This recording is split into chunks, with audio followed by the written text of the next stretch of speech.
Bismillahirrahmanirrahim. Assalamualaikum warahmatullahi wabarakatuh. Perkenalkan, nama saya Rahmatul Latif. Di sini saya dari kelompok 1. Dan di sini saya tidak sendirian. Tentunya saya ditemani oleh teman saya, yaitu bernama Rifki dan Ahid. Di sini kami dari kelompok 1 mau menjelaskan tentang studi kasus kami yang berjudul penipuan publik yang dilakukan oleh Indra Kents. Isi pokok kasus dari ini tuh tentang afiliator binary option, tentang merek Binomo. Nah, Indra Kents ini telah ditetapkan sebagai tersangka atau kasus dugaan investasi bodong aplikasi Binomo. Nah, Crazy Rich asal Medan itu resmi ditahan Bareskrim pada Jumat tanggal 25 Februari tahun 2022 kemarin ini.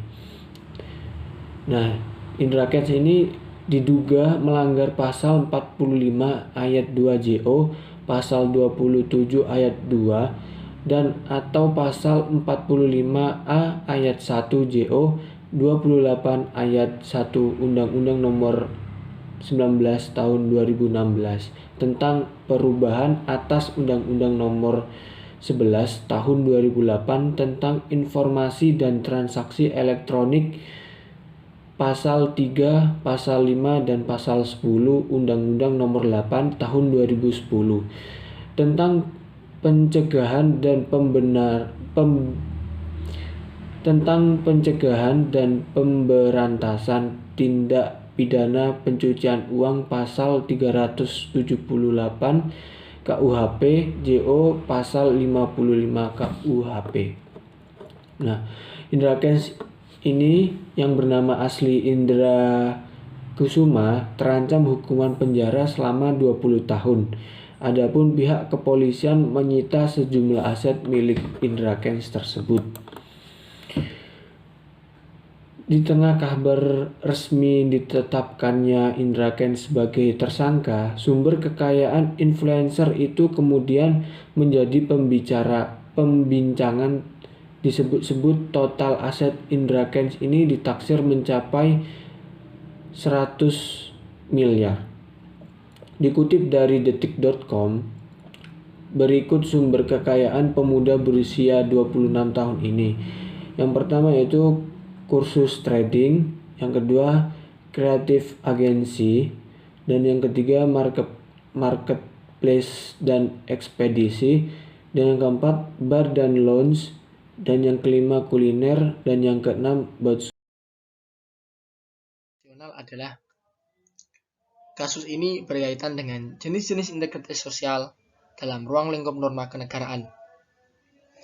Karena kasus ini berupa penipuan, kasus ini sangat berpengaruh terhadap integritas nasional karena dapat merusak generasi bangsa yang suka dengan penipuan.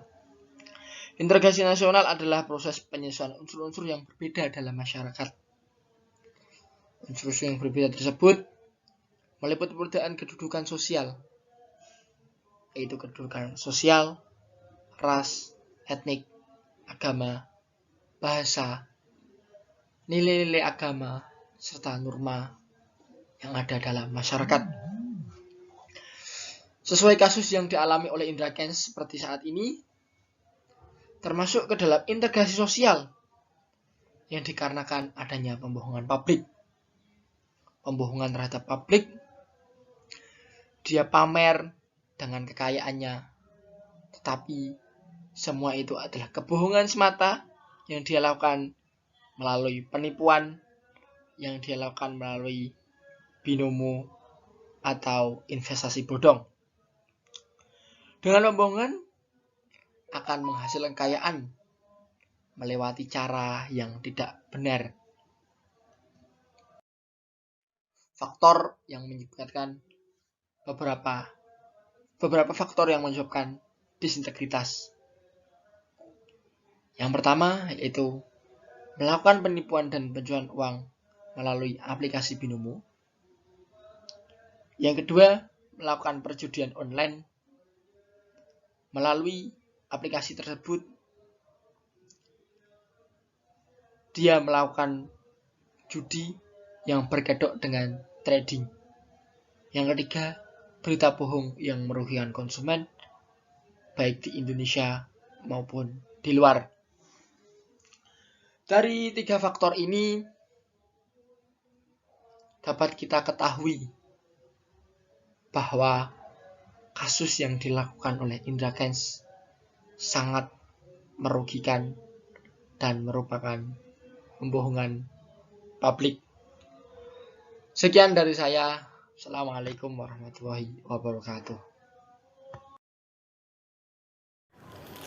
Oke, bismillahirrahmanirrahim. Di sini saya akan menjelaskan tentang alternatif penyelesaian dari permasalahannya Indra Kents. Aset tersangka penipuan dan TPPU kasus binomo ini, total aset yang akan disita mencapai 57,2 miliar rupiah. Penyitaan aset oleh Bareskrim diantaranya yang pertama adalah dokumen keuangan, yang kedua yaitu akun YouTube dan Gmail pribadi milik Indra Kents, yang ketiga yaitu video konten dari YouTube, yang keempat 1 unit HP, dan yang kelima 1 unit kendaraan Tesla dan Ferrari, yang keenam 2 bidang tanah yang berada di Dili Serdang, Sumatera Utara, yang ketujuh yaitu 1 unit rumah di Medan bagian timur. Aset Indra Kents yang akan disita ini bukan hanya itu saja. Polisi juga akan menelusuri aset Indra Kents lainnya yang akan disita, misalnya mobil mewah hingga jam tangan mewah yang masih berada di dalam rumahnya. Selanjutnya, alternatif penyelesaiannya yaitu dan atas perbuatannya tersebut Indra Kents dikenakan pasal berlapis dan terancam 20 tahun penjara.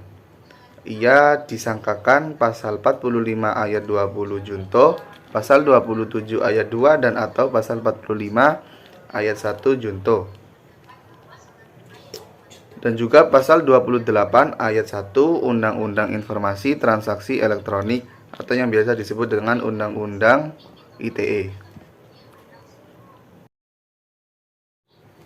Mungkin itu saja yang bisa kami sampaikan dari kelompok ini.